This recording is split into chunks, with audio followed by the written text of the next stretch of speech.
কথায় বলে না, মুখে মধু অন্তরে বিষ। পৃথিবীতে এরকম অনেক মানুষ পাবেন যারা উপরে উপরে আপনার সাথে ভালো ব্যবহার করবে, দেখাবে আপনার জন্য তার ভেতরে অনেক স্নেহ, ভালোবাসা, কদর, বাট তারাই আপনার বিপরীতে আপনার নামেই বদনাম করবে।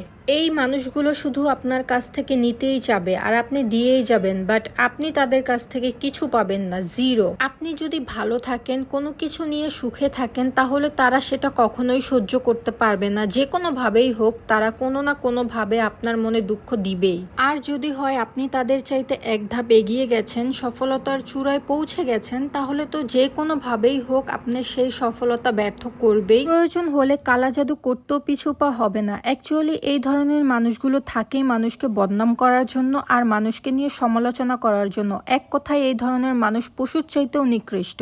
তাই সবচাইতে বেটার হয় তাদের কাছে ভালো না সেজে তাদের কাছ থেকে বিরত থাকা, কারণ আপনার আদৌ তাদের কাছে কিছু পাওয়ার নেই, শুধুমাত্র ক্ষতি ছাড়া আর বদনাম ছাড়া। এই জন্য তাদের কাছ থেকে দূরে থাকাই বেটার। এতে তারা যা